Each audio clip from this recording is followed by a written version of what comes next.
Jakob, home field has so much new stuff, especially for March and March Madness. They came in with new jerseys, like new retro jerseys, which are super, super cool. They always have the best stuff. I bought a home field shirt a couple years ago, and it still looks brand spanking new. And I got more home field stuff on the way. I absolutely cannot get enough of home field apparel. If you're a NASCAR fan, actually, they have some throwback gear on their site too Yeah. right now. So tap in, home field. If you want to support the show, use code SQUARE at checkout. You get 15% off if you're a first-time orderer, or you get 10% off if this is if you're just a home field addict. That's code SQUARE at checkout. There's one company, Andy, that we trust to put our own merch out there into the world and who we firmly believe is coming on top this football season. That's elitesports.com. They support athletes directly. They make custom stuff for us and for them. So how could we not be on board? We got friends who have bought the crew necks. I always wear my Elite Sports Squaring Around hat. Got to support the brand. Use code SQUARE at checkout for a 10% discount. Not too shabby. EliteSports.com. They support the athletes and they support us. So go support them. Thanks for squaring. Andy, I went to a game. I tell the rest of this story on this podcast, but I went to a baseball game. The worst baseball weather I've ever experienced in my life. I felt like I was in a fucking deer blind. It was so cold and rainy, and I was just watching baseball. First of all, I get there after fighting through an hour's worth of traffic. I go to the box office, buy my little ticket like every fan should. They're like, hey, we have a rain delay till 3. Fuck me. Thank God it's St. Patrick's Day. Went to the square, got a couple green beers. We're hanging out, Come back at 3, still pissing rain and cold. For some reason, I take off my jacket. Like, I don't need this. Anyway, so in the game now, I go up to the counter to get a hot dog. No hot dogs ready. I have to wait 3 whole innings to get a hot dog. It's pouring rain. I'm miserable. Then I leave through after 6 innings because it was just enough. And I had enough. And then they were hit with another rain delay after I left. So, did I miss anything? No. And Tech State lost. Bad day for me all around. That's the part that you were leaving out. They lost the game too. So It was not a good time for Jakey. Not a good time for Jakey. It was a good Sunday though, Oh, I had a much better time. I went out on Saturday with you. We went to the Riverwalk. Sunday, I hung out with my parents. It was a great time. Saturday was a great day. If only I had gone to the game Saturday. Yeah, it was honestly, this weekend was one of my favorite weekends since moving back to Texas. Oh, how sweet. I'm glad to have played a little part of that, buddy. This week on the show, we're talking to Big Thadd, a guy who really does not need any introduction. Former player for Texas State, huge alumni, huge supporter of the Bobcats. 6'4", 280 pounds. I'm using that phrase literally and figuratively, Big Thadd. And not an insult either. He's obviously very fit, very active. But he's a towering figure. Call him Krispy Kreme the way he's glazing, bro. What the hell? If you see him next to me, you're like, holy shit, how far can Big Thadd throw Jakob? That's a good question. But anyway, we're talking about the NIL Collective, the Maroon and Gold NIL Collective. They just signed 2 athletes. So we're going to give you the scoop and the full deal about how they did it all and then what's to come, really, for the collective itself. So this is a major update for the collective, and then we'll see you at the end of it, basically.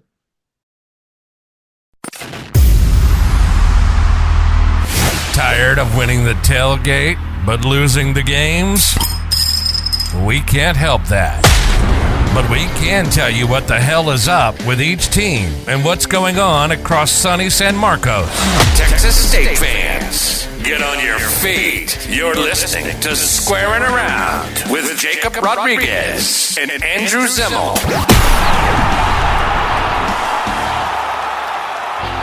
What's up, everybody? Welcome to Squarin Around. I'm Jakob Rodriguez. That's the Texas State Sports Press, Andrew Zimmel. And this week, we are super excited to be joined by Thaddeus Watkins, a.k.a. Big Thadd, in the house. What's Big going Thadd, on, guys? I don't think I've ever called you by your first or last name the entire time I've known you or been around the program. Not a lot of people do. So it's Big Thadd was just kind of a nickname, and then everyone started calling me that, and I was like, well, that's just what we're gonna go by. It's easier. I have made a public apology too, because the last time I saw you in person, I hit you with the worst dap in my entire life, left-handed with a camera in my hand, a backpack. It was horrible. So I'm sorry. I apologize again. No, it's all good, man. Next time I see you, I got you. It'll be crisp. Yeah. Right-handed. Right-handed, There exactly. we go. So you're here with a major announcement. You guys this week made signed 2 athletes to y'all's Maroon and Gold Collective. Well, tell us about them and tell us about the whole deal Yeah. too. And so obviously maroonandgolden.com has been around a while. I'll just kind of tell the backstory how I got involved was some of us former players were talking about starting a collective. And we just wanted to, most major universities have 2 collectives. Right. So some of us started talking about it, and then I got wind that those guys over at Maroon and Gold and Josh and the team, they were pretty much, so yeah, Josh, Justin, Richard, and a few other guys, they were pretty much done creating this collective, right? They had filed for the LLC, the EIN, working on the bank account, and it was just kind of perfect timing for me to kind of hop in and say, hey, what are you guys working on? How can we partner together? I know a lot of the players already. I'm here in town. Some of those guys aren't here in town. And so that's how that came about. And we just recently signed 2 guys. We're really excited about it. We signed defensive end, Mr. Ben Bell, 10 sacks last year. One of the great celebrations, he pulls out one of the great celebrations. He's coming back. He's been here 2-3 years. We signed him because we think he deserves the opportunity, and he's been around the program. He's put the work in. He's put on, over 20 pounds since he's been here, just in the weight room, killing it. And now it's kind of his turn to lead that defensive line and that defensive unit, right? You've had his brother played. You kind of had Jordan Rebels as the guy who followed him as the leader on the defensive line. And now it's Ben's turn to kind of step up in that role. So that's why we signed Ben. And then also the ink's dry now. We signed Mr. Torrey Spears. There you go. And we love Torrey. Torrey's been here, I think, on his 5th year now. And the Torrey Spears story is a really cool story. A lot of people don't realize he started on as a walk-on wide receiver at Iowa State. And walk-on wide receiver, converted to safety. Coach Spavital brought him in, put him on scholarship. He was a team captain last year, represented the Bobcats at Sunbelt Media Day with Big Nash. Obviously had an ACL injury last year, MCL, I forgot which one it was, but he had a knee injury last year that sidelined him the rest of the year. Another guy we think represents the Bobcats well, working on his 2nd degree.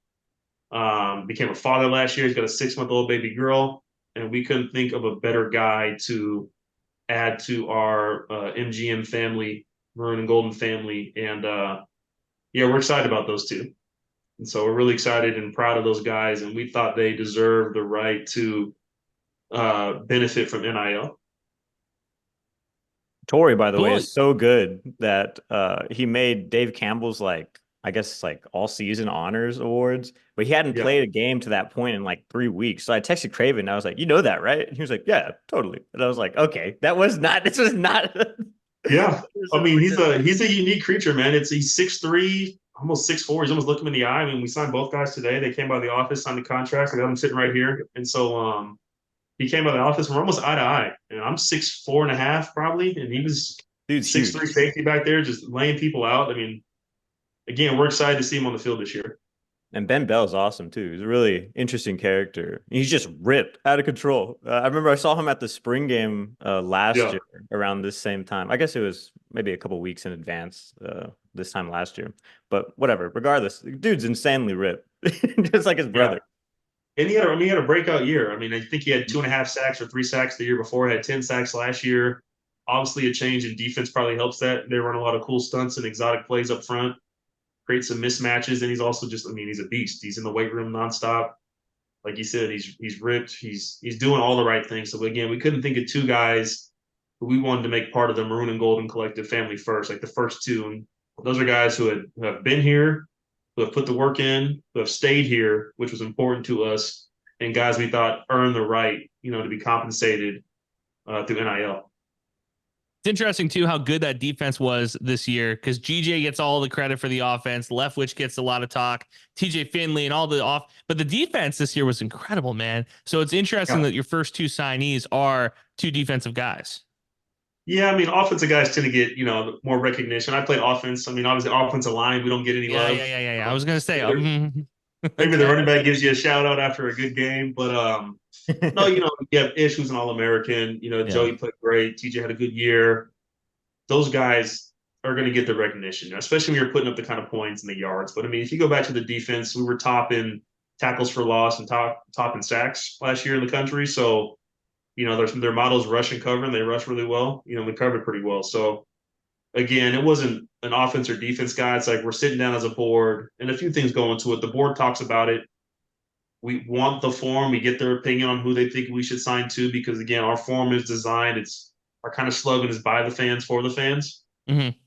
Like, it's created by super fans and former players. None of us are compensated. Like, we don't get paid to do this. It's not a paid collective where there's, where we're taking money out of it for us. It's just people who love Texas State and want to advance athletics.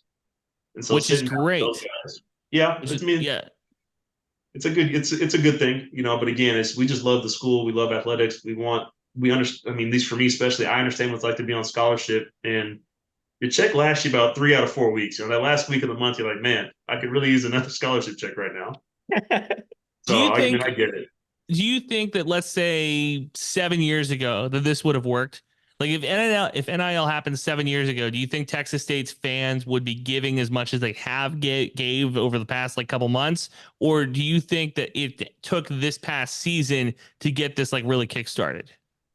Ooh, that's a great question. 7 years ago, what was that? 2017? Yep.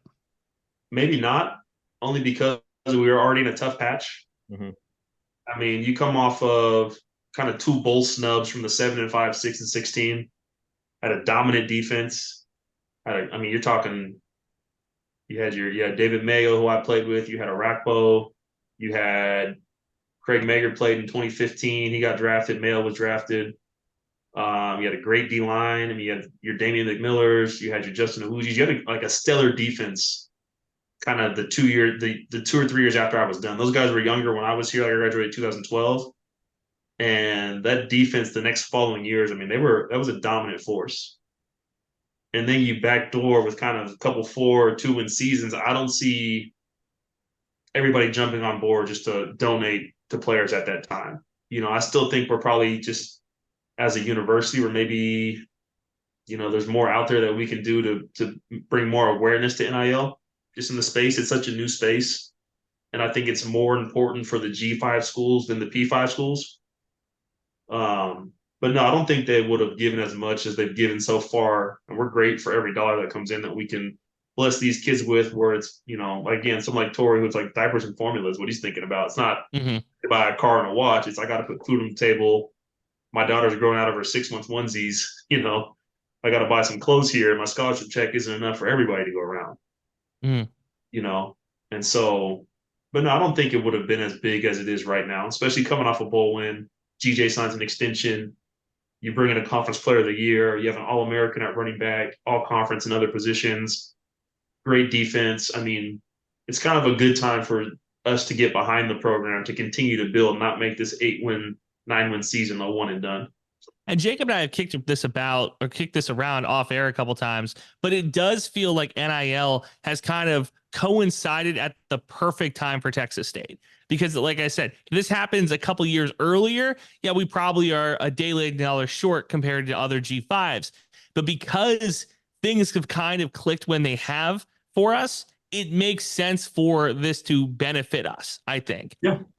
Which is really, in the history of Texas State athletics, shocking that something is working out for us in the grand scheme of things. Yeah, I mean, I just think it's kind of cheesy, but it's a great day to be a Bobcat. I mean, volleyball has been for a long time. Yeah. Baseball has always been good. Basketball has struggled the last 2 years, but they're coming off 2 back-to-back championships. They're coming off being an 11 seed, winning 3 games in a row, 2 years in a row in the Sun Belt tournament. Women's won a championship. Football just won a bowl game. I mean, shoot, tennis, I think, has won 8 in a row. Yeah, this is where you lose us. I'm just saying, it's all sports in general, right? I mean, tennis is rolling. Ladies golf, one lady shot 600 yesterday. Yeah, golf won an NIT last year. Yeah, hang a banner. So I mean, things are rolling. It'd be nice if we could all click at the same time. Is NIL the sole answer? No, you got to recruit and retain players and develop young and feed your fill your holes in every sport, but NIL also makes it easier. Yeah. So It's that kind of people are on like board. it kind of NIL now you can kind of pay guys above the table versus what it was before, kind of side deals and stuff like that. But I have always kind of said that has been like the kind of two prong to college athletics is like recruiting well and then all of the other benefits. Now it doesn't have to be money. It could be, hey, Texas State has a river, hey, this other school has like a really nice cafeteria or whatever, you know what I mean? Or student union, so it's not always about the money aspect of it, but now it's, I think, a three prong. I think it's about bringing guys in. It's about retaining those guys, and it's about benefiting those guys and girls. Yeah. But, for football, I think those are the three prongs here. Yeah. I mean, I read a paper or something online, an article, and it talked about like reasons why players transfer. And NIL was like third or fourth on the list out of the top 5. And like one was culture, 2 was playing time, and then it was like NIL and like area where the school were like interchangeable at 3 and 4. And so to kind of go to a different three prong, it's really like what kind of culture have we established different? One is the athletic department. Don has done a great job. President Dampus has really got on board, and he's, it's the first time I think we've had synergy from the top down from president to athletics, which is huge. I mean, President Dampus is at every freaking sporting event you can think of. I think there's got to be 3 or 4 of them walking around. Like he was down at basketball in Pensacola, and I saw him somewhere else. They drove somewhere else. Then he was at another event. Then he's like here at midnight, welcoming teams back. And I texted him one time after a football game at midnight. I was just up, and then he was still up. I was, dude, you gotta be tired. He's like, no, I rewatched the games from like midnight to 2 a.m. after football, and then I go to bed. Like he knows, like I've been on the sideline with him, and he knows like, oh, third down, he got the field, or we should run. Like he's not just a president to be there. He understands sports and what's going on. So we don't love throwing dirt on people's graves, but in this situation, you've opened up the door. So you were here with the last administration of people. You were here when Larry Tyson, and I have stories from players who came up to me and were like, that guy, I was here for 4 years. He didn't know my name. He'd come in the weight room at the beginning. He'd say goodbye to me at the end of the season, but he didn't know my name. He didn't know any of us. And women athletes in particular would say he didn't give a shit. He just did. It was, he wasn't coming to the games. He didn't know who the starting point guard was. He didn't know what the record was. And I feel like Dampus and Don especially are such a breath of fresh air, where it is those dudes know everything about everything. And Jacob and I, when we started this podcast, I was kind of surprised that both those guys were so quick to come on. I was like, oh, we've said our fair share of things about this athletic administration. We have aired things out. We have aired things out. We have put stuff in writing. Like it's not just like clips. It is forever. We have public information records of all this too. So when they came on, I was kind of like, oh, like these guys get it. Like they understand what's going on there. So that was a long way to say, if you have any good dirt you want to throw, like this is the time to do it. Big Thad. Well, to both of their credit, Go ahead, Jacob. To both of their credit too, yesterday, St. Patrick's Day, or we're recording this on Monday, surprise everybody. But on Sunday, St. Patrick's Day, the baseball is playing against Appalachian State. They already won the series. It's just pissing rain and cold the whole day. I didn't even stay the entire game because these guys got hit with like 3 rain delays. So I left right before the third one, and they ended up playing at 6 or whatever. And I had to get to bed. It's past my bedtime after then for the morning show. But those guys were both there, and they stayed through the entire game. And it was miserable baseball weather. I haven't been to a game like that since me and Zimmel went in college. I think our junior year. That was probably the worst baseball weather I've ever experienced. Like early. We were pretty warm. I'll tell you that. We were pretty warm. If that's the game I was talking about. Yeah, we tailgated that one. We drank a 24-pack. It was something else. Yeah. Thad, this is where you go. Go off. And so it's not my style to throw dirt in anybody's name. And again, I just think for the first time we've had from the top down leadership who's involved all the way across the board. Mm-hmm. The reason why you would get a Don on your podcast or President Dampus on your podcast is you guys do it in a unique style where it's for everybody to come on here and to listen and say, okay, these two guys talk about it the same way the rest of us talk about it. It's almost like it's called barbershop talk. Let's get on here and talk about what's really going on. And so you guys do a great job of being on here. And yeah, you give your own takes on it. But that's the reason why you have a platform, is not just to report the news, but to give your opinion on what's going on. And, it's smart for leadership to be involved on the platforms because, historically, you're probably a little less harsh on the folks you like. So if you like Don, and you like Dampus, and they're on your platform and they're answering some of the tough questions, you're probably not going to drag them through the mud because of what you dislike about them. You might go to them first and say, hey, let's clear this up before we take this over here. Mm-hmm. So again, you guys got a great platform where you guys, you speak real about sports and what's going on, and you give your own opinions, and you guys are great to listen to, and it's fun. And so having those guys on here is great. Just to backfill on previous administration. I mean, I can kind of agree with every story you just said. It's like I've probably shaken President Trout's hand twice when I got my T Association ring and my degree.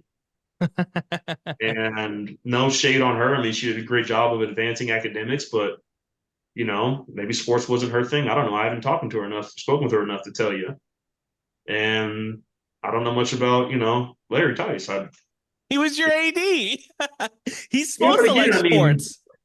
He is, but I mean, I can't say every AD across the country is like Don, who you have his cell phone number, you can call him. And Don is what I think was a brilliant hire because he's been around so long. He's heard the downside of the person before him. He's watched people's reactions to it. And he's done T Association and alumni events, already knows everybody. And so he's comfortable in that role being in front of everybody.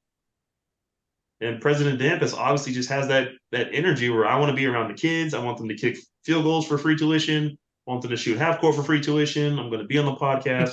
I'm going to high five the players. I'm going to take selfies. Like I was at the Baylor game this year when we won. And, shout out. Big win. I'm sitting with my wife and we're like, oh my God, don't move seats. Something bad's gonna happen. And he's up there taking selfies with every parent of the strutter. I mean, I can't say every president in the country is doing that. Yeah. And so that's why I said for the first time, the energy at the top is trickling down. And then you get a great hire, in GJ who can recruit his tail off with Mac Leftwich and the rest of the staff. They can recruit, they can develop, and they can retain, which is your key at the G5 level. What has surprised you more? The fact that they've been able to retain most of the coaching staff or most of the players? What surprises you more? Ooh, that's a great question. I'm on one today. That's Andrew's favorite thing for you to tell him, by the way, every time. These are great questions. Because I'm a good journalist, brother. I would probably say I'm equally surprised at both. Because if you come into a program that hasn't had success in 8-9 years, who hasn't won more than 4 games in 8 or 9 years, and you bring in SEC talent at the quarterback, you put 2 SEC quarterbacks in the room, that caught everybody by surprise. And the way you find talent, right? You get an ish out of Houston Christian and Houston Baptist, HBC, whatever they changed their name to. You find, HCU, yeah. HCU now. They were HBU before, whatever it was. You find a Joey. You bring Joey in. You keep Ashton. You bring in some big dogs on the offensive line from Incarnate Word. And I know these guys. We sit down, like we do some budgeting things. And those guys are like, no, we expect to win football games. Like you bring in guys who expect to win. It's one thing to get either what they call a D1 bounce back when it was 1AA, or now a Power 5 guy coming to G5. It's one thing to get one, but to get them from winning cultures and to bring up guys who have won a lot of games at the 1AA level, you're building a winning culture. And so I'm probably equally surprised the fact that you can keep the staff almost fully intact. You add to the staff by getting a Barrick Neely, who's a Texas State legend, who's a master recruiter down at UTEP. I mean, getting guys to go to UTEP's got to be tough. No disrespect, but there's just not much out there in El Paso. I've been out there for the Sun Bowl. That doesn't move you. It's a beautiful stadium, though. I think the weight room's on the second level of the complex, which overlooks the stadium, the mountains. It's a beautiful facility. That's pretty sick. But again, part of the reason why players transfer is just where the school is. Yeah. And so again, I've never been in El Paso more than 2 days for a basketball game to watch my nephew play when they played there, but it doesn't beat a San Marcos, doesn't beat a San Antonio or even a North Texas by Dallas. So to get guys to go there, and they had some success while they were there, and then you add a Chad Morris to the coaching staff. You've upgraded. I won't be disrespectful. You've added some high-profile names to the coaching staff. we've added more high name talent to the football staff, like the players. And so it's like, not only did he retain, we've improved, I think, in some areas by bringing in some guys who have deeper roots and have been around football. Like you added Chad Morris, he's a high school coaching legend in Texas, and he's had success. And you get to bring a Barrett back, and before that, you bring a Coach Bailiff back. Like that got everybody excited. Yeah. And so you continue to create this buzz in the offseason too. So I think I'm equally surprised at both. Coach Morris is a walking Hall of Famer too. He's already in some Hall of Fame at the high school level. I'm sure as soon as he's finished doing whatever, like he's gonna be in more. So it's pretty ridiculous. I would say that I was more surprised with the coaching. That's what surprised me more, because at the Group of 5 level, at Texas State in particular, I always thought it was very easy for somebody to have a year of success and then move on. That was what concerned me about Kenny. That's what concerned me about Leftwich. And it concerns me with a bunch of guys, that you have 1 year of success and the salary pool is very shallow, not only at Texas State, but across the G5 board. That it always makes me that makes me a little concerned. So I was surprised, honestly, that Leftwich stayed. I thought for sure he would be getting a bigger call either from an NFL team that needed an offensive analyst or another Power 5 school who wanted to have a quarterback coach or something else like that. So for him to stay and for us to keep the coaching staff intact, that is huge to me. I'm really that really surprised me the most, because I kind of figured the players would stay, just because why would you leave Texas State outside of getting a starting job at an SEC school or a Big 12 school? Like, why would you leave to be a backup somewhere else when you potentially could win the conference this year? So I was more surprised with the coaching. Oh, for sure. And I think like the biggest thing is culture, right? Also too, it's like some of these coaches are having their second kid. Like, Summer, Coach Kenny's wife, they're having a kid. Coach Leftwich and Courtney, they're having another kid. And it's like, this is a great area to raise a family. And so it doesn't make sense to uproot everything, raising new kids in another area that might not be where I want to raise my kids. Like this San Antonio to Austin, I mean, the area is growing 3 times the rate of the rest of the United States, GDP wise. There's so much going on here. And so unless it's probably a significant raise, it probably doesn't make sense to leave, especially when you can retool, you add the conference player of the year at quarterback, and then kind of take off from there, keeping Ish, keeping Joey, keeping Cole. Most of the offensive line's coming back, and they signed some great talent offensive line-wise. Most of the defense is coming back. I mean, like you said, it's a real shot at winning the Sun Belt this year. So Jacob bag watches, you baby watch, huh? So that's what I'm hearing. You're keeping track of who's having kids. You're like, what? And 2 weeks ago, Big Thad, Zimmel and Colton gave me shit for following Summer Kinney on Instagram. But that's where the scoop is. That's where you find out what birthday parties are happening this weekend. What's going on downtown. But no, I mean, I don't baby watch, right? I'm not saying who's pregnant and what's going on, but it's just like, I got 2 kids. So like, when you start having kids, you start rethinking like, okay, do I want to move around as much? Like, and do I want to go to the worst P5 out there if that's the best gig I'm getting right now, or the second worst P5 just to say P5, or do I want to stay, build a powerhouse, hopefully stay forever? But if they don't stay forever, it's like now I have my pick of the litter. If I win the Sun Belt, win 2 more bowl games, top offense in G5, now I have better options than just having kind of slow success across the way. And I mean, GJ's had a ton of success across the board offensively. We've seen what they were doing in Carter work together and before he got down there. I mean, they obviously know what they're doing. And so to keep those 2 together in town, I'm excited about that. And you're the money guy, Big Thad. So we wanted, I think, I looked this up too, just because we have like the salary coaching pool. So for 2024, they're doing all of this with $1.6 million spread across the assistant coaches. It's like compared to, when does this one go back all the way? This one goes back to 2016. So in 2016, we did what we were doing then with $994,000. So kind of a big jump, but still like not a lot of money compared to a lot of other schools too. So how's it all work? What the heck? I mean, it's winning cures all is like the cheesiest thing, but people want to win, and both coaches, if you just to keep it on GJ, Coach Kitty and Coach Leftwich, both coaches are relatively young. Yeah. Maxwell, he was on the 30 under 30 last year as coaching. Yeah. I think GJ and I are the same age, like 34, 35. And so, I'm not saying they obviously can still get the bag later. And if we continue to win, not doing it one time, but doing it 3-4 years in a row, kind of get you your pick of the litter if they want to leave at some point. With PSA, we don't want y'all going anywhere. Stay here forever. But, if that's the case, 4 years down the line, they've won, 2 Sun Belt championships, 3 or 4 bowl games, a playoff appearance somehow, some way. Hey, we expanded 12. You don't Hey, know. and that gets you kind of the pick of the litter, I think, in my opinion, to turn a program that had won no more than 4 games in 8 or 9 years to a powerhouse overnight almost. It goes a lot further in the coaching carousel of options and who wants you. So we would need the East to be really good. And then Texas State would need to run the table in the West. And then we would need to win the conference. Because I think an undefeated G5 school out of the Sun Belt potentially gets into the playoffs. What do you think? Who knows today, man? I mean, I was reading about Notre Dame sneaking in somehow, and they're not even in a conference. Like, it's tough. I just don't think G5s don't get the respect they deserve only because you compare us to the top of P5.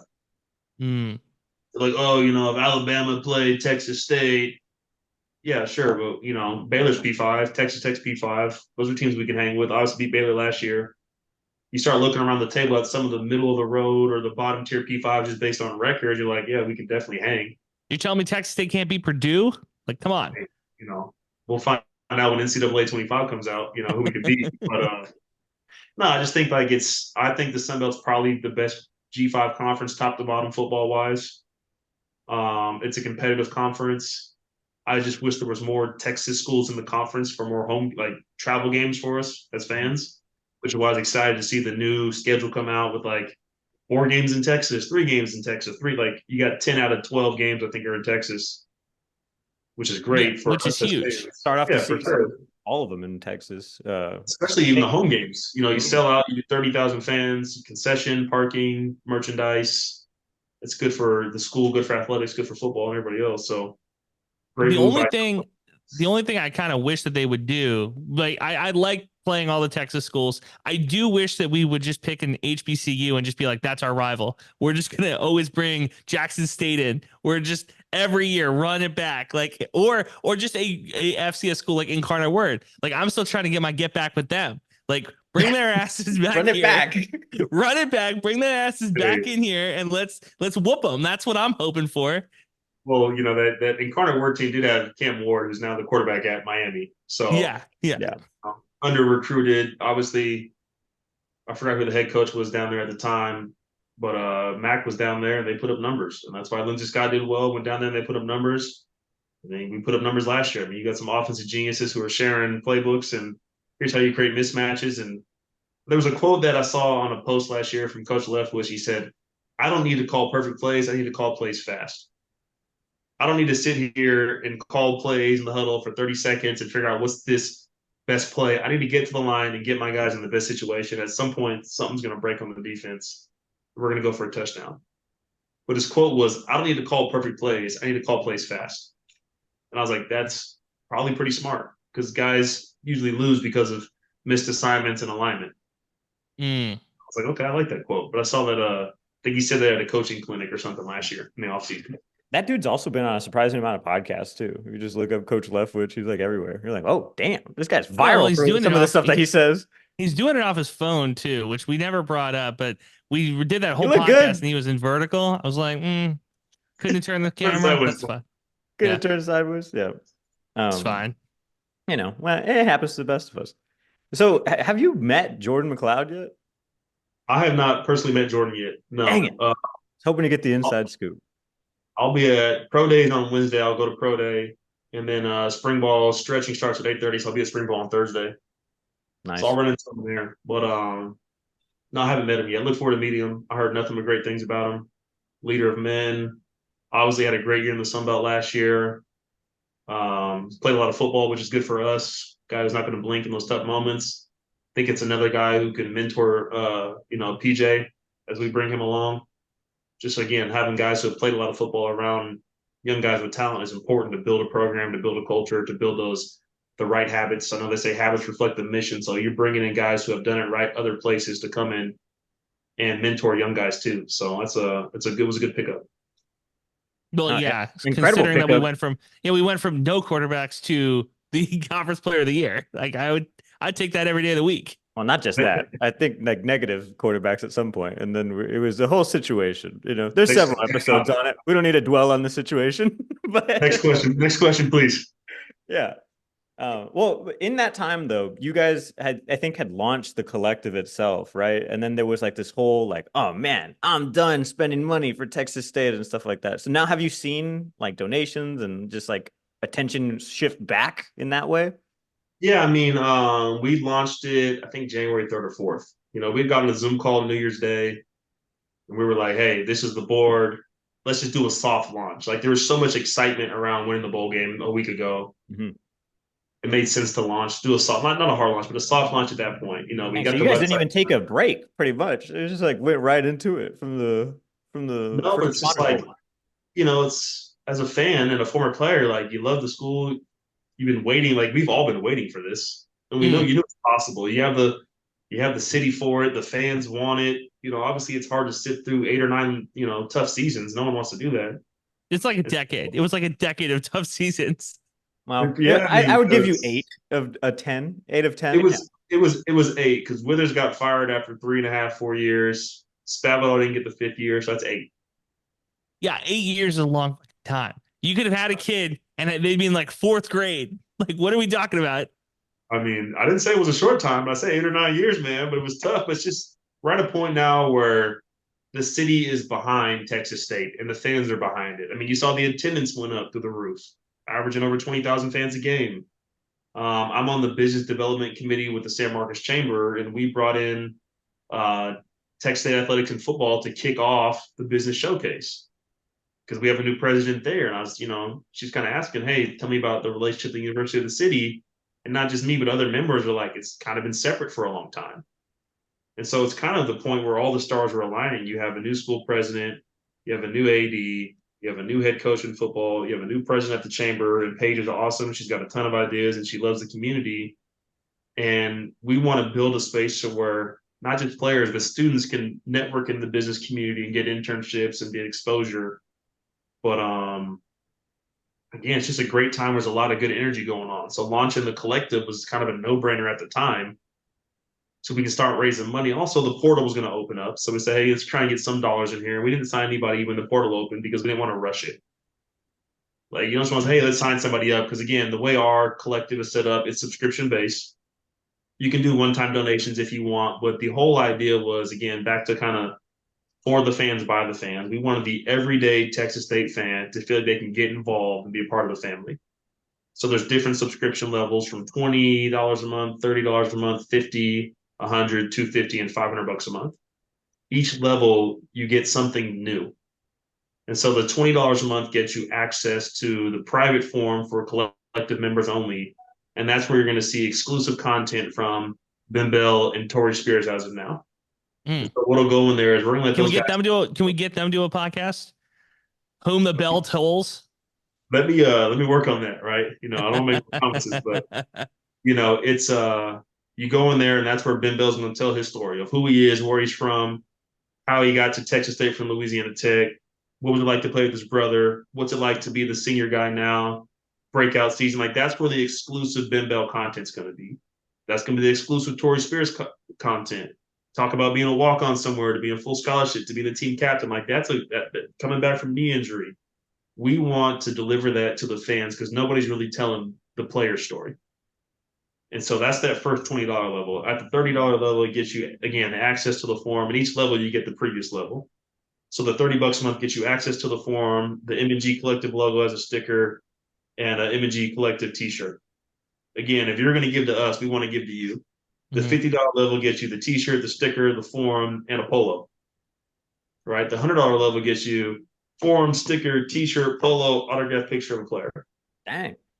Right? $250 level gets you all that stuff plus private dinner. Damn, I gotta get my money up, Jacob. I gotta get my money up. Don't listen to him, Big Thad. He's got money stored away. He just refuses to spend it. He didn't have a mattress for 2 years in North Dakota. So It's 3. It's 3 Yeah. years. Yeah. Anyway, please continue. I mean, the whole purpose of the collective is we want fans to feel like they're involved. So on the forum, we get fan feedback, or who should we sign next, or helping us with the hashtags we came up with, or helping us with certain we just don't want it to be us making all the decisions. So yeah, go ahead. Have you seen the forum grow? Like, have you seen like more fans like coming, like directing towards the forum? Yeah, I mean, if you just look at the forum in general, the football conversation has like 70,000 messages. And all the other sports have probably 5,000 or 6,000. So football is the driving force. Obviously, we're in Texas. But and when you donate and you sign up with the $20 a month on the forum, you get a specific like Maroon and Golden collective member badge. So people know that's part of the collective members. So again, the whole idea is like for the fans, by the fans. We want the fans to feel like if you're going to give, we're going to get back to you guys. Exclusive content, exclusive merch, the MG Collective t-shirt, the polo at a different level. But the whole idea is for this to kind of be like one big family of Maroon Golden Collective members, the board, the players, and we all can feel like, hey, I've given to the program. I've got something out of it by wins, hopefully, retaining players and cool merchandise. I think it's a win-win for everybody. I'll tell you, if Coach Johnson doesn't fix things basketball, you're going to get a lot more basketball messages. Man, I got love for Coach Johnson, man. But, again, it's people, you got to win games. That's why coaches are in the seats. They had a tough start to the year. A lot of guys were hurt. Start the year. I think you played one game with 8 players? Something like that to start the year. A lot of young guys, too. You lose. Yeah, no, they're all gone. So you lose Tyrell Morgan like game 3, and then you lose Drew Drinnen like a couple weeks later. Not great. Yeah, and then they're both supposed to be back too. So. Well, I think everybody's leaving. That's what it looks like. You think so? Those two have not announced anything. Actually, I should text Drew. Yeah, but I mean, if you look at we brought in Coach Kenny, and you had 5 or 6 guys into the portal, and he just recruited them back to stay. Mm-hmm. And so sometimes going to the portal, one, you test your value to say, am I worth more to another school? Is there a spot? And again, you go back to it. Culture, is it maybe I don't like the culture? I don't know. I don't spend enough time around basketball to tell you the culture. Is it playing time? I want to get more playing time. Is it NIL? Is it a chance to make more? If you're Love, who had a great run in the tournament, do I think this is my time to, capitalize on money? I don't know. So I just hope it all works itself out. If those guys don't come back, again, I always wish the best for any player who put on a Bobcat uniform. And, I hope that we can recruit and fill those spots and continue to, try and build the program. I want to bring it back to what you were talking about earlier too, about the community and how this is like kind of cyclical in the sense that like this all kind of benefits the city and partners in the city, and then like the collective itself, right? Not just the Maroon and Gold collective, but the collective like San Marcos, the community itself. It's been reading too much Marx. Yeah. Well, this is all supposed to be like cyclical. Like Bobcats are supposed to go out into the world, do great things, sometimes even stay back. Yeah, like cyclical. I don't think you're using that word right. It's a cycle. Like it goes from one thing to another thing to another thing. Yeah. It's pretty close. Yeah. I mean, I get what you're saying. Cyclical. Yeah. I mean, yeah. Like it's like kind of like a season. Yeah. That's the right way to use that. I don't know why. I don't think it is. Out. It is for sure. Cyclical has a negative connotation to it. For a while no, it doesn't. I've never heard it used positively. It's actually neutral, but it is used more often in negative senses. Okay. Anyway, is that every word? Hold on, time out. Is that every word? Is that not every fucking word? That it does? It's a neutral and it's used negative.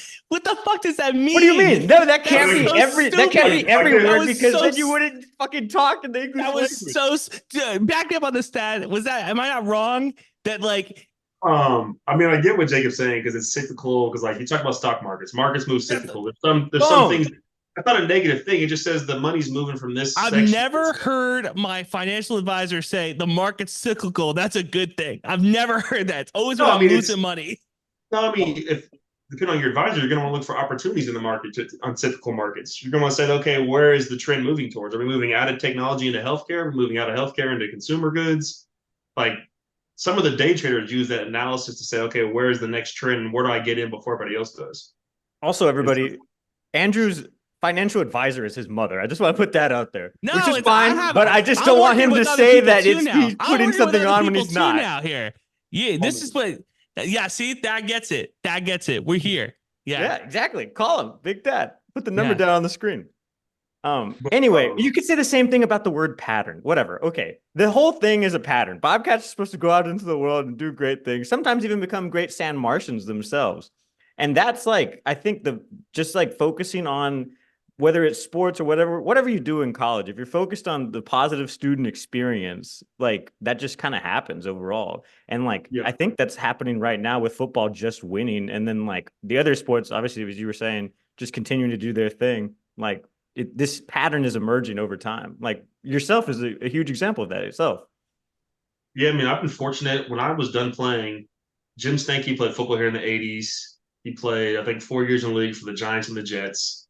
He gave me my first job because I played football. And if you don't know Jim, Jim is a character. He spoke at our tea association breakfast. And he's in there and he's got a funny talking pattern. And he's kind of, moves his head a lot. And he's like, if anybody ever needs a job, you come find me and I'll give you a job. This is to all the athletes at Tea Association breakfast. And he was the general manager of San Marcos Toyota at the time. Dang. And then, so I graduated in December. My scholarship check was done, but then I still had 6 months left on my lease. You sign a year lease. And I was like, man, what am I going to do? And so, funny story, my mom pays my January rent for Christmas. She goes, I'll pay January. It was like $485, lived at the Heights too in a 4-bedroom with some other teammates. Shout out to Heights too, San Marcos. Shout out the Heights too. Apartment 631, man. Mike Chambers and Ron Jackson, good roommates, good buddies of mine. But Jim gave me a job. I applied everywhere, like all the outlet mall, Target, HEB distributor. I applied everywhere, and nobody was hiring because of the holidays. They had stocked up for the holidays. So Jim gave me a job January 21st. Sold my first car on the 23rd. Made like $900 and enough to pay rent, and that's how I stayed in San Marcos. I met my now wife. I met Ashley. We met before football seasons. We did like 7-8 months. I was like, oh, I kind of like her. I think I'll stay here. And that's how that went down. Jim gave me a job as an alumni. And then I spent about 7 years in the car position. When I moved over to Nissan in San Marcos, I probably hired 5 or 6 football players. Just because I knew what it was like. You get out of school, there's nothing set up for you at the time. You don't really want to move home. And you're like, man, I don't know what I'm supposed to do. So I'd hire those guys. And some of those guys are still successful today, based off what they learned in the business of how to work with people. And then I moved over to Edward Jones 4 years ago now, and a lot of mentoring, a lot of budgeting. We do financial literacy talks on the university with all of athletics. So we'll get on the whiteboard and we're just drawing what's a budget, what's your salary, tell me the job you're thinking about, here's the average income. Just so these people understand, like, if I'm going to get out of college and be a teacher or in construction or in a dental hygienist, what's the gross pay? What's the take home? What's that on a monthly take home? Okay, I got $3,000 to spend, not just signing up for stuff. So, there's other alumni in town who are doing great things for other student athletes and other just students in general. It's a lot of synergy finally where things are just going well when you have good people who are trying to give back to the way they were given to when they left school. Synergy, that's a good word too. Boom. Is that bad, Andrew? What do you think? No, synergy is a buzzword, but that's fine.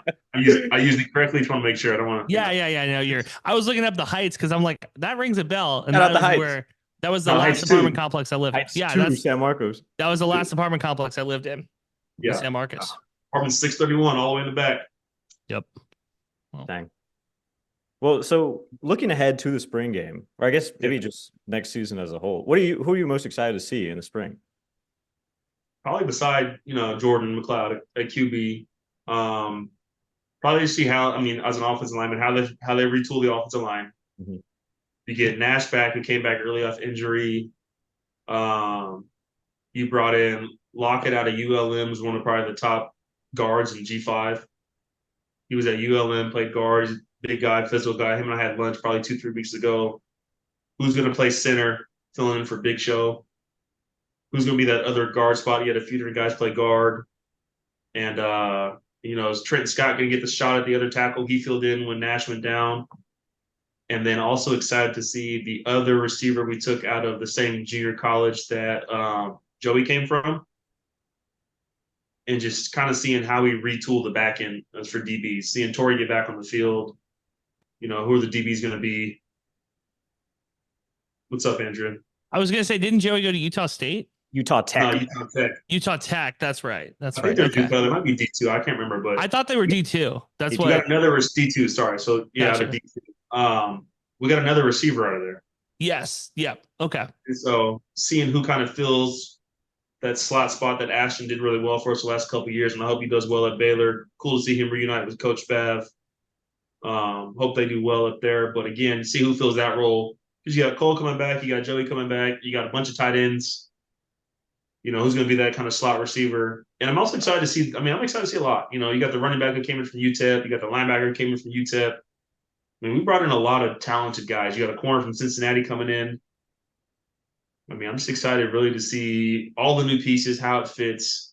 Curious to see if the defense changes any at all under, our new DC. So, but just, Yeah. I didn't really give you one person, but just excited to see the new tools, how it all gels together. What day is a spring game, Jacob? April 13. Yeah, you got the GJ Kinney Invitational, the golf tournament at Plum Creek and Kyle's on the 12th. Some of us will be out there playing as alumni. And then you have the spring games the 13th. Interesting. That's the Looks like Friday it'll be in Saturday, right? Yeah. Friday, Saturday. Yeah. Some guys carrying that hangover into Saturday. The whole idea, so there's a couple of us working on. I'm on the board for that tournament, trying to put some things together for Coach. And the whole idea was start to create some kind of alumni weekend around the spring game. Oh, okay. They've done like the 7-on-7 in the past. That's come and gone with the players. That's dangerous. Yeah. I think an old teammate of mine, Philip Benning, he tore his Achilles like 3 years ago. Oh, that's God. A lot of us, let's say we're a little washed up here. I can't go out there and pass set anymore. I'm not going to block anybody. I'm not lining up for someone on one-on-one pass rush. So, to go out there and run and jump on the turf if you haven't, it drains your legs. It's not like the grass. And if you're not in shape, good luck. Your competitive side kicks in, so you're bursting probably further than you should, and things happen. But trying to create cornhole, that's what we need to go to. Get rid of 7-on-7, go to cornhole. We probably should, because we're doing a cornhole tournament for the chamber this Friday. So cornhole, it's a great event. We'll have 30 teams out there, but just to stay on topic, the whole idea is to have some kind of alumni weekend around the spring game to bring everybody back, because they did a breakfast for us last year. I think on Junior Day, we had a breakfast with Coach Bailiff, Don, President Dampus in the suite. All the football guys were up there. We got to meet Coach Kinney for the first time last year. But just to continue to bring guys back around the program. It's going to take all of us to build this into a powerhouse, not have 2 or 3 good years. So getting the alumni back, having the fans there, having Junior Day during spring ball, it's important that, again, you keep building on the momentum you have to keep guys and gals around the programs. Yeah, I think we're in a good spot right now. I think that the trajectory for football for the first time in a long time is steadily green arrow up. Yeah. It's again, you have one good year and everyone's like, oh my God, everyone's going to leave and transfer player wise. And you really retain just about everybody besides, TJ and Ashton, who were impact players. You lost some other guys who were, anybody who put a Bobcat jersey on in any sport, I wish them the best no matter what they're doing. But now you've kind of continued to add more talent. And a head coach's job is to recruit as much talent as possible. And then you figure out how it fits later. That's something as much that's talent as I struggled can with. get. And then let me figure the cards fall where they fall. Maybe this guy's a safety now instead of a corner. That's the one thing that Texas State has done a really good job about, to kind of, you talked about playing time earlier. They've done a really good job of finding ways to get guys on the field. And then we had a whole stable of running backs this past season, the wide receiver room. We mentioned 4 or 5 guys this season, Jacob, where it was oh, this guy had a big game, or this guy had a big game, or this guy had an impact game. And I think years prior, that wasn't really the case. It was mostly hey, here's the keys. Well, except in the quarterback room where we could never make the decision. I love my guy Brady. Jacob is a Tyler Vick guy. So it's a point of contention here. Thad, you want to be the tiebreaker? I'm close to both of them. I love T-Vic. I saw Brady at the bowl game. I make sure all former guys have my phone numbers. They can call me. I just think there's an old saying, when you have 2 quarterbacks, you have none. Mm-hmm. Someone's got to be the guy. I've said that for years. I'm glad we're on the same page. Someone's got to be the guy. And I'm not at practice watching film saying it should be T-Vic or Brady.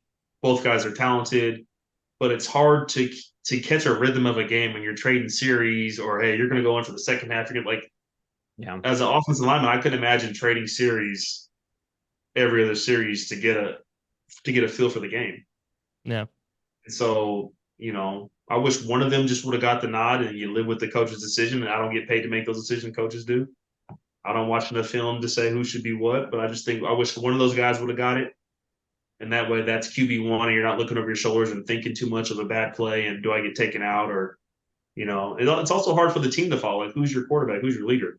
Because we had that a little bit when I was here. You had Tyler Arndt and Sean Rutherford kind of sharing time at one point. And both guys are great quarterbacks. Both guys are great leaders. But it's like, when stuff hits the fan, who are we supposed to look at to say, take us to the promised land? See, that was good about Tyler Jones. People have a revisionist history because his senior year was so bad. But his junior year, people were really, it was really good. He was phenomenal. Yeah, exactly. Phenomenal is a word to use. Yeah, I mean, like he was legit. And talking to those guys that were on that junior team and then the senior team, a lot of them were like, he was still really good. We just didn't put the pieces around him. He didn't really get the benefit of the doubt a lot of times either. He struggled.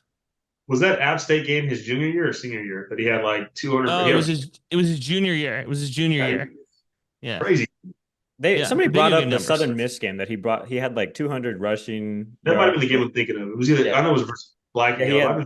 It was a home game. I think he had like so he had a rushing, huge 300 passing. Yeah, 2 on the ground, game. 2 in the air. It was nuts. 5 total touchdowns. Something crazy. He lost the game. I want everybody to remember that.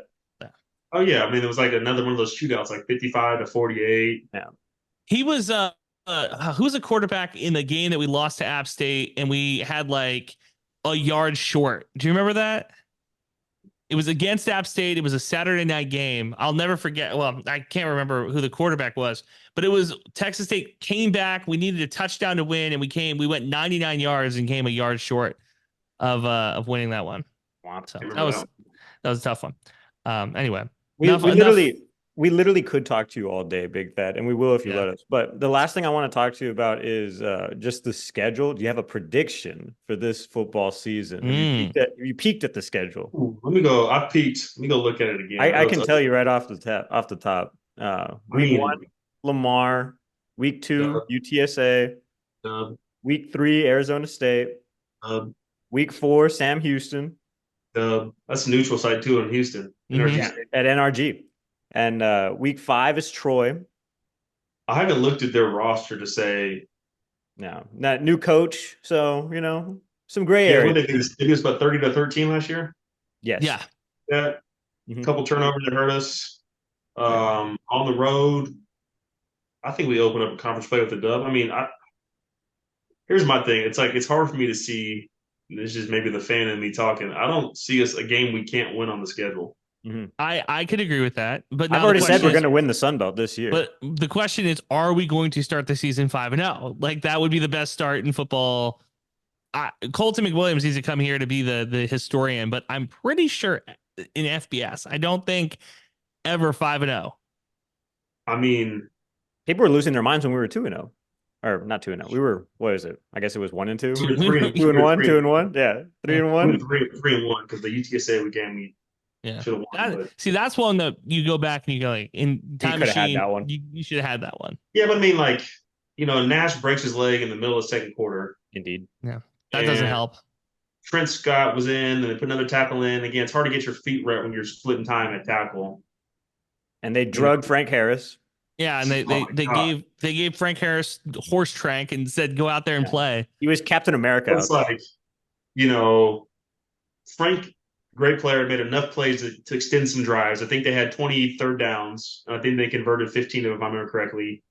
He does a spectacular catch in the corner of the end zone. Dude makes a crazy catch. Like the ball just bounced their way that game. Yeah. And even talking to Coach Kinney about it, he goes, at halftime we thought we were going to come out and put 35 points up. The thing that hurt us too is when we sent the ball out to Cole Wilson. I think he went down at like the 5 or the 4. The 7, the 5 or 7 yard. I'm sitting in that end zone. I'm like, oh my God, he couldn't punch it in. And that I was like nail in the coffin right there. I'm going to start writing this article. UTSA had a great defense too. They had a lot of defensive talent. I mean, they had 2 guys go Power 5 and transferred. And Joshua Cephas was ridiculous this season too. I'll tell you, if you took the name off of the jerseys, I think UTSA does not play nearly as hard. I think that if it was just a no name, if that was like That was like, I don't know, Liberty. I don't think UTSA plays nearly as hard, but because it's Texas State and it's in the Alamo Dome, they were like, no, we gotta go hard. We gotta get Frank back out here. I mean, They don't call it a rivalry, but it's a rivalry. Frank missed like 3 or 4 games after that game. Yeah, because he almost died. I don't go that far, but no, I mean, like that's obviously a rivalry. Call it what you want because they're up on the series, but you put what 50,000 fans in the Alamo Dome. Mm-hmm. And their average attendance is like 25. Juice their freaking numbers. Yeah, it was their average attendance is like 19,000. Best game that they had. And then I think the next week they lost to Army, if I'm not mistaken. Yeah, they did like 35-30 or something crazy like that. Mm-hmm. Yeah. But no, I mean, we definitely packed the house. It's a rivalry. This will be sold out when they come up here next year. I mean, it is what it is. Yeah, they're up on the series. Great. I mean, we did win a bowl game in our first attempt, but it is what it is. So you're saying 12-0 for the Bobcats? Yeah, let's go 12-0. I'll put a stamp on that. Oh, I think that proves, all right. 12-0. Nice. But, we play ODU this year. That's fun.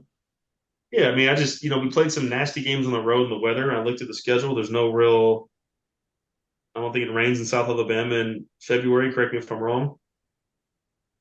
Why are we playing South Alabama in February? We're playing them to end the season. I think it's like – Friday, but November 29th, right? Yes. But you play at ULM on the 9th. That's probably decent weather in Monroe. We had some tough games on the road last year. That's what really hurt us. Arkansas State was a weird game. We play Louisiana at home this year too, so that'll be a good one. We need to finally. They beat us, I think, 8 years in a row since we've been in the conference. Yeah, we've never beaten them. Yeah, no. So, no, I mean, again, barring something crazy, I don't see a game that we can't win on the schedule. We got King Kong on our back with some of these teams, man. We gotta get it off. We gotta get it off. No, but too, you got to think too. You look at another year in the system offensively for a Joey, for a Ish, offensive lineman, a Cole Wilson. You bring in a quarterback who can participate in the spring and summer. People forget TJ didn't get here till July, right before fall camp. And so to have that kind of success and your QB's only been on campus 3 weeks before the season starts, 4 weeks. I mean, I don't see a reason. I mean, God, going 12-0 is tough. Don't get it twisted, but no. I just don't see a game that we can't win on the schedule. I don't see ones like, ooh, that's a tough one.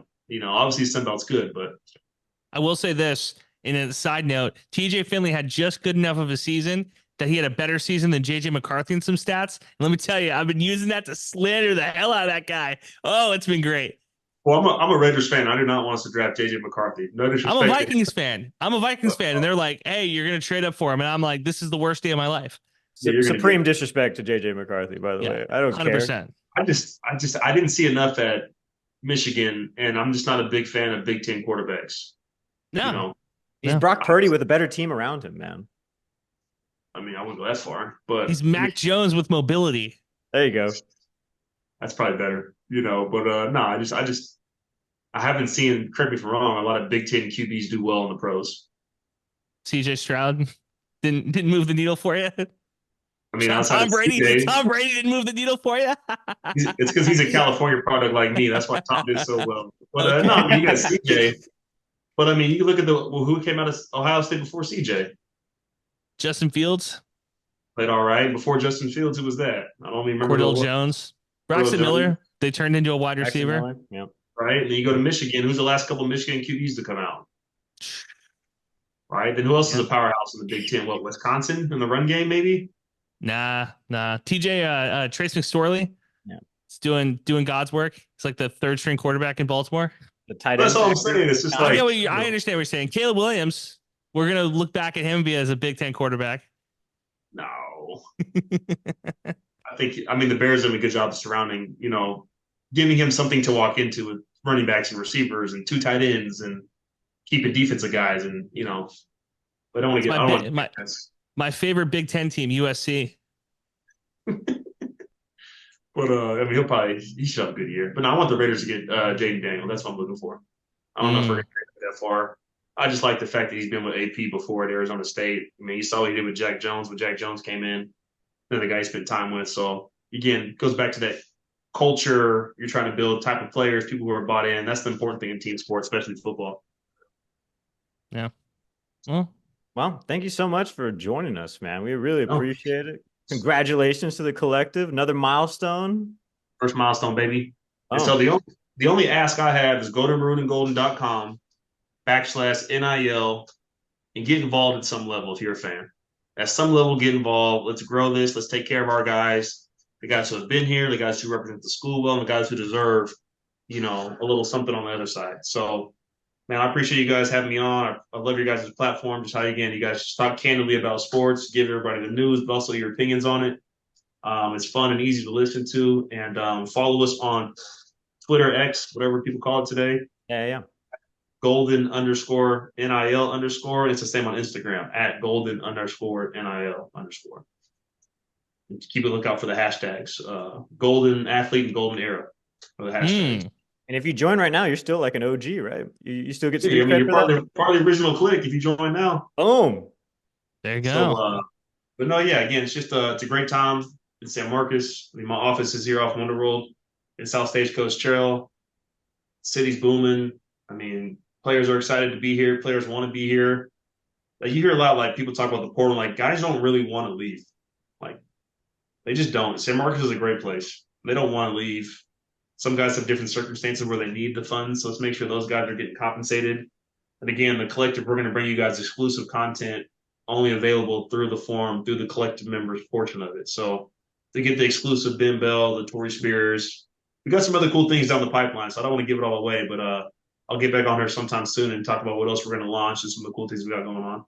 Yes, please, cool, man. It's been wonderful. That's great. Talking to you. So can't wait to see you. I think we'll see you in person at the spring game for sure.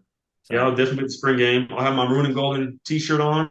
There you go. Back to say Ask Collective, walking billboard. But no, we got some cool things coming out for the fans because, again, it's for the fans, by the fans. We want them to feel like they're a part of this too. We're not just collecting money and they don't get anything out of it. We want the fans to feel like they're getting something that you can't get somewhere else. For sure. So, yeah. Some cool things coming down the line. Awesome. Well, we appreciate it again. Thank you, man. Yeah, man, y'all have a good one, and we'll be in touch soon. Big Thadd, call him wavy. I'm so happy that he got Tory Spears, he got Ben Bell, he got two of the best defensive players on the Texas State defense from last year, two impact players for this year. Jakob, were you surprised that those were the two players that they signed? I did think they were going to go with like Joey Hobart or Cole Wilson, like offense, defense. That makes sense to me. But two defensive guys, two guys that like are obviously leaders on the team, makes sense. Ben dudes who have been there for a while too, so I'm happy with that. I have no complaints. Tory Spears is one of the many captains Texas State played with for a long time too. So for long stretches. Also, he was going through the different subscriber tiers. I need to get my money up because I need to get to that $100 a month. I don't know. $100. Let me see. Huh? You get a lot with $100. You get like a T-shirt. You get the autograph photo, exclusive content. You get the exclusive. Yeah, I can get a photo of Tory Spears right here. That's what I'm saying. That's kind of sick. What I'm saying. I got all this white canvas to work with instead of doing the show from what do we call it? The sports cave. So is that what we've come down to? Your house? Yeah, the Al Qaeda sports cave. Sure, if you want to call it that, go ahead. Looks like I'm, the cartel's not beefing with the with the Taliban on the pod. I'm just saying. I got my little cave, so I need to get photos of Tory Spears. Is essentially what boils down to. And then if you bring somebody over, who's that? Is that your son? No, that's Ben Bell. He's a player at Texas. Just one photo of Ben Bell, like right here. I don't think that there'd be a problem. Around my shoulder. I think that would be funny around Christmas time. You walk in, you have your apartment. I mean, you don't decorate for Christmas, but most people do. And you walk around, it's like Tory Spears and Ben Bell. And you're like, hey, who are those guys? Those are my special elves. Could we get, Big Thadd, another content idea? We were pitching a couple of ideas to him. Christmas photos with those guys. Ooh, that would be kind of fun. You dress Ben Bell up as Santa Claus. Because he's got a beard, right? He has a beard. He used to have wild, crazy hair, and then he shaved it last year. Does he have a beard still? I think there's good content there. Dad, call me. It's a good idea. No, we're cooking. Early stages of development for some of these. We're still in R&D, research and development. There you go. Yeah. So I thought it was a good conversation with that. I'm happy to have him on the podcast again. I look forward to doing a mailbag Yes. potentially in the future. yes, big hint good- at a good mailbag that time. we're gonna do with Big Thad / other guests. Ooh, what's going on? Are we booking guests again? What's happening? Is Jacob finished drinking? Are we? I was going to say, Perhaps. are we booking guests again? Is Jacob booking guests again? Yeah, maybe. No. Is Jacob doing his job? Yeah. Yeah. Yeah. I need to talk to Jessica Mullins in the near future. Hopefully next week. We'll see what their Jeez. availability is like. As a journalist. Yeah, as a journalist, this is the man that saw.